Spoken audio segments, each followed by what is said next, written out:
Bien chicos, en esta ocasión vamos a realizar el procesamiento de una muestra de líquido biológico. En este caso optamos por una muestra de líquido cefalorraquídeo. ¿Por qué es importante la realización del estudio de líquido cefalorraquídeo? Es importante porque cuando un paciente ingresa por síndromes meningios, Kerning, Burzynski positivo, fiebre, es importante determinar el agente etiológico para poder instaurar un tratamiento rápido y oportuno para evitar secuelas y o la muerte, ¿verdad?, en el paciente. Entonces, para recordar nada más, los agentes causantes de meningitis en los neonatos puede ser Listeria monocytogenes, E. coli K1 y Streptococcus del grupo B o Streptococcus agalactiae. Luego los pediátricos, Neisseria meningitis, Haemophilus influenza, y en los adultos Streptococcus pneumoniae sumado también a Neisseria meningitis y también Haemophilus influenza podría incluirse entre esos agentes. Entonces, en este caso lo que vamos a hacer, procesamiento de la muestra. Entonces, día 1 sería recibir la muestra. Antes, ¿quién toma la muestra? La toma muestra se realiza por punción lumbar entre L3 y L4, o L5 por un médico exclusivamente. Ningún otro profesional puede realizar esa toma de muestra. Entonces el médico toma aproximadamente un volumen determinado del LCR y nos manda al laboratorio.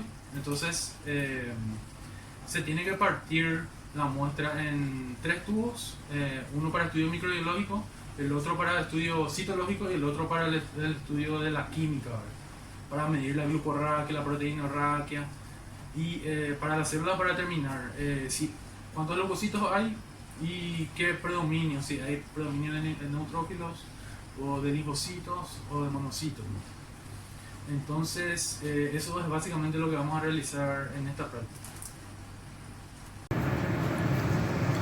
Bueno, gente, entonces continuando con nuestra práctica, lo que también se hace en el día 1 es el sembrado, ¿verdad?, de la muestra de LCR centrifugada, ¿verdad?, o sea, el sedimento.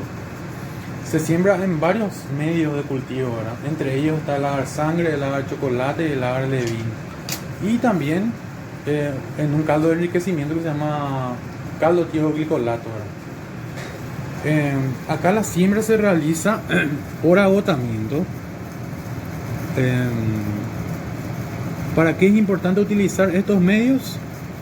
Para el aislamiento de los principales patógenos causantes de meningitis, entre ellos el Streptococcus pneumoniae, el Haemophilus, que necesita de factores de crecimiento para poder desarrollar, y el agar levin, que para una probable recuperación de cólica 1, causante de meningitis en neonatos. Y el caldo tioglicolato en el caso de que el inóculo sea bajo, ¿verdad?, permite la multiplicación de gérmenes en bajo inóculo, ¿verdad? O si el paciente está tratado.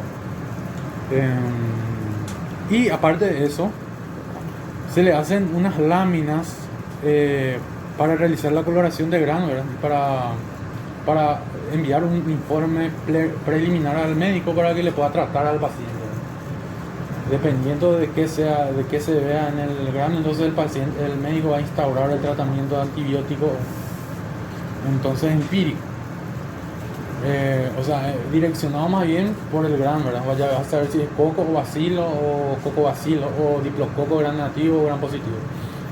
Y luego lo que se hace es en el agar sangre se pone una estría de un Staphylococcus aureus, una TCC de Staphylococcus aureus, que es una cepa patrón, ¿verdad?, que va a permitir la liberación de los factores de coagulación de los eritrocitos para el desarrollo de la especie de Haemophilus, específicamente Haemophilus influenza B, ¿verdad?, que es el principal patógeno causante de meningitis en adultos, ¿verdad?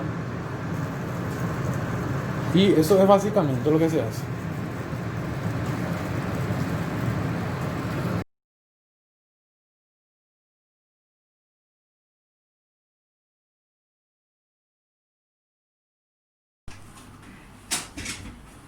Bien chicos, en el día 2 lo que hacemos es observar los diferentes medios de cultivo, si se obtuvo o no crecimiento. Bien, aquí estamos frente a un coco gram positivo, como observamos en la coloración de gram, los cocos en cadena. Entonces observamos que en el medio selectivo diferencial, que es el agar McConkey, no hubo crecimiento. Entonces quiere decir que estamos frente a un gram positivo. Entonces observamos los medios no selectivos del agar chocolate, donde se aprecian estas colonias en medio transparentonas, circulares, convexas. Entonces luego pasamos al agar sangre, donde se aprecia lo mismo básicamente, ¿verdad?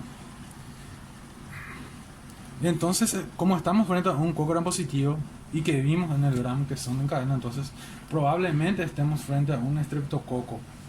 Entonces lo que vamos a realizar hoy es directamente la prueba de la bilis esculina, para ver si hidroliza o no la bilis esculina, y vamos a hacer la prueba de CAM o factor CAM para ver para determinar si es un estreptococo o un enterococo, para poder diferenciar. Entonces primeramente hacemos la prueba de la bilisculina. Básicamente lo que vamos a hacer es agarrar unas colonias con el ANSA previamente esterilizada y hacer una estría simple en el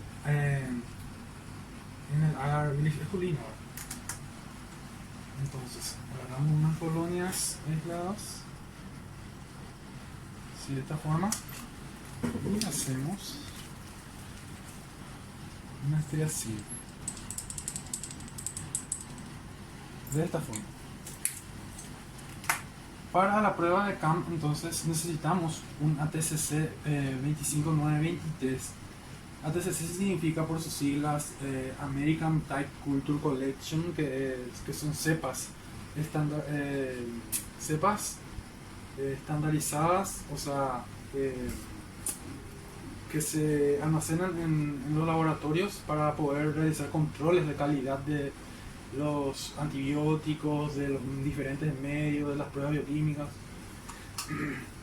Entonces tenemos que tener para la prueba de CAM sangre, pero sangre suplementada, sangre de oveja al 5%, porque solamente con este agar se puede realizar esa prueba, porque hay un factor que produce el factor CAM, que produce el estreptococo del grupo B, que tiene propiedades hemolíticas, que solamente se aprecia utilizando glóbulos rojos de las ovejas. Entonces, como les mencioné, necesitamos una TCC de 24 horas. Entonces yo agarro una TCC de Staphylococcus aureus, que produce beta-hemolicinas, hago una estría recta de esta forma, y en forma perpendicular a la estría que yo realicé voy a poner la estría de mi desconocido, de mi cepa desconocida.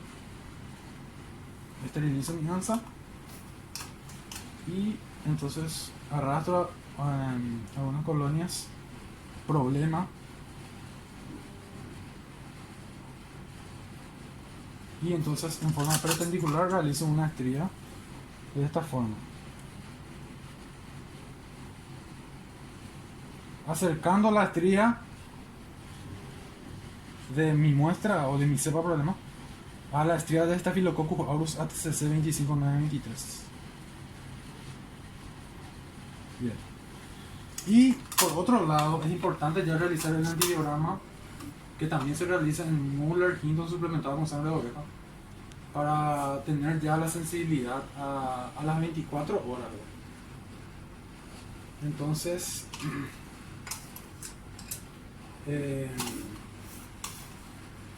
esto por un lado ya está, ¿verdad? Entonces necesitamos Muller-Hinton suplementado con sangre de oveja, y lo que hacemos es una suspensión de la cepa problema, una suspensión al 0,5 McFarland. Lo que vamos a realizar ahora se llama técnica de disco difusión de Kirby-Bauer. Entonces, agarramos unas colonias con el hisopo de esta forma y realizamos la suspensión en solución salina. Aproximadamente tiene que tener 3 ml de solución salina en el tubo, de esta forma, y luego quitar el hisopo exprimiendo por la pared del tubo, ¿verdad? Así medimos la densidad, todavía no llegó al 0,5.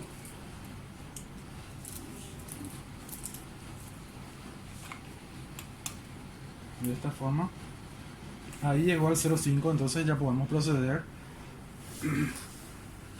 a hisopar el Mueller Hinton suplementado con sangre vieja.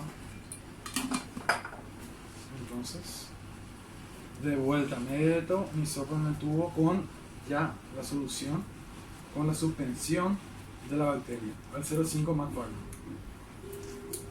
Envío mi hisopo y luego antes de extraer tengo que exprimir por las paredes del tubo, así de esta forma. Y luego lo que hago es hisopar en 3 direcciones diferentes mi Mueller Hinton sangre vieja. Así, hago una raya y luego de esta manera tengo que cubrir toda la superficie del agar.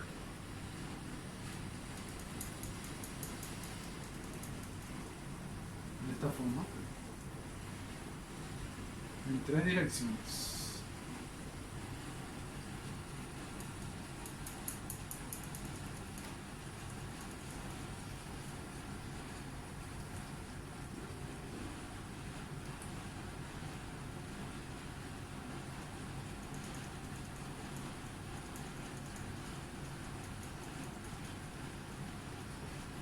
Así. Y luego agrego los antibióticos que yo quiero saber, quiero testar, que serían dirigidos en el sitio que se concentran en el sistema nervioso central. Ampicilina, cefotaxima, vancomicina y levofloxacina.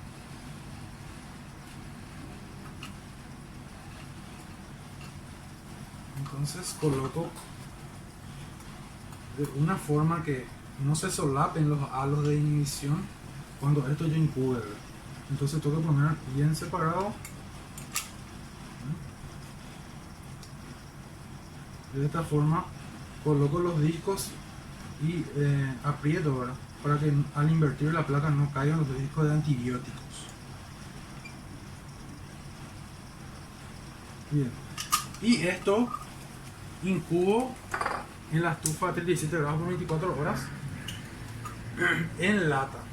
¿Qué quiere decir en la lata? En la lata con vela y con algodón húmedo, ¿verdad?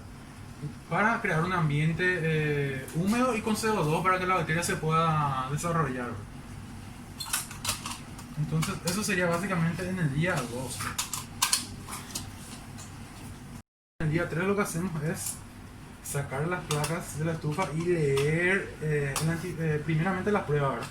Para saber qué es el agente etiológico del germen, ¿verdad? En estudio.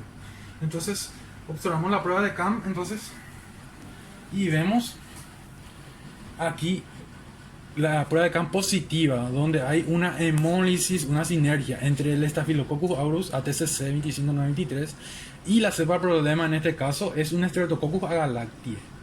Entonces esta prueba se llama prueba de CAM positiva, donde el Streptococcus agalactiae produce una proteína extracelular que tiene propiedades hemolíticas, más con la producción de la betamolicina, la Staphylococcus aureus. Entonces hay una sinergia y se forma esta flecha que ven aquí, esta hemólisis que tiene forma de flecha. Esta que está arriba es una cepa de enterococo que tiene que ser negativa para la prueba de CAM. Entonces eso es básicamente. Y la prueba de la hidrólisis de la bilisgulina, entonces aquí tenemos nuestra cepa problema que dio negativa para la prueba de la hidrólisis de bilisgulina. Este es un control, un enterococo que es positiva para la prueba de la bilisgulina, donde se puede apreciar un precipitado negro. aquí podemos apreciar la prueba de la bilis esculina para nuestra cepa es negativa, porque no se forma el precipitado negro. En cambio, para un control de enterococo, entonces tenemos que es positiva la prueba por la formación del precipitado negro. ¿Por qué ocurre esto? Porque la bacteria puede hidrolizar la esculina, esculetina y glucosa. Entonces la esculetina reacciona con el hierro presente en el medio y se forma este precipitado negro. Para los enterococos es positiva la prueba y para los estreptococos del grupo B negativa. Entonces, estamos frente de una cepa de Streptococcus agalacti. Entonces, ¿qué luego hacemos? Medimos, leemos el antibiograma como con luz reflejada. Entonces leemos cefotaxima, por ejemplo, leemos el diámetro del halo de inhibición. En este caso tiene 34. Ampicilina también 34. Levofloxacina tiene aproximadamente 22 milímetros de diámetro y la vancomicina tiene aproximadamente 20 milímetros de diámetro. Entonces, lo que hacemos aquí es anotar, ¿verdad?, los halos de inhibición. Entonces, levofloxacina 22, vancomicina 22 milímetros, ampicilina 36 y cefotaxima 36 milímetros. ¿Qué hacemos con estas medidas? Entonces comparamos con la tabla de la CLSI, que significa Instituto de Estándares Clínicos y de Laboratorio, que es un instituto que se encarga de crear estos puntos de corte para determinar la sensibilidad a ciertos antibióticos.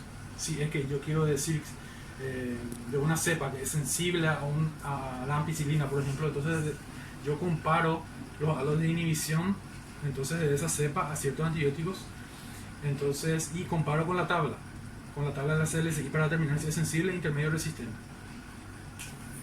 Entonces, continuando con nuestra práctica, comparamos los diferentes halos o los diámetros de los halos de inhibición de los diferentes antibióticos en la tabla de la CLSI, específicamente en la tabla 2H1, que sería de los estreptococos beta hemolíticos del grupo B. En este caso, leemos, entonces comparamos la ampicilina, obtuvimos un diámetro de 36 milímetros. Entonces aquí me dice que si es que el diámetro del halo es mayor o igual a 24 milímetros, la cepa es sensible a la ampicilina. Entonces, en este caso es sensible a la ampicilina. Entonces podría hacer un tratamiento de elección, sí. Entonces luego la cefotaxima me dio 36 y yo en la tabla encuentro que me figura es sensible cuando es mayor o igual a 24, entonces también es sensible. Luego vancomicina es mayor o igual a 17, categoría sensible, entonces yo obtuve 20 milímetros, entonces es sensible también. Y luego la levofloxacina obtuve mayor o igual a 17, es sensible, entonces yo obtuve 22, entonces cae en la categoría de sensible. Entonces todos esos fármacos se pueden utilizar para el tratamiento, para la meningitis de un paciente, por ejemplo, que está donde se aísla un estreptococcus bovis, específicamente de los neonatos. Eso es básicamente nuestra práctica, chicos. Cualquier pregunta, entonces pueden escribirme a mi correo o a mi celular 095-1020-12 o a mi correo rolando.caceres@uced.edu.pe. Gracias.